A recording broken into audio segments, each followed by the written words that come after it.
এখন তো আমের সিজন, আপনারা চাইলে বাচ্চাদেরকে এরকম একটা আমের ড্রিঙ্ক খুব সহজে বানিয়ে দিতে পারেন। তো চলুন কিভাবে বানিয়ে নিয়েছি সেটাই দেখা যাক। এখানে আমি একটা আম নিয়ে নিয়েছি এবং সেটাকে ছোট ছোট পিস করে নিলাম।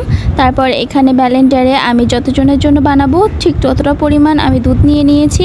আপনারা চাইলে যতজনের জন্য বানাতে পারবেন কম বেশি করে নিতে পারবেন। তারপর এখানে দিয়ে দিলাম কুচি করা সেই আমগুলো।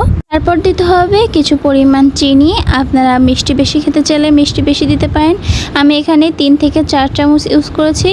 এটার পরে আমরা কিছুটা বরফ দিয়ে এটাকে ব্লেন্ডার করে নিব।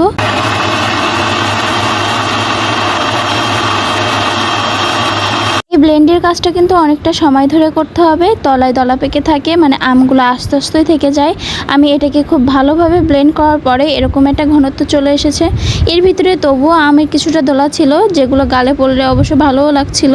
আমি এখানে প্রায় 2 থেকে 3 গ্লাস বানিয়েছিলাম আমার 3 বোনেদের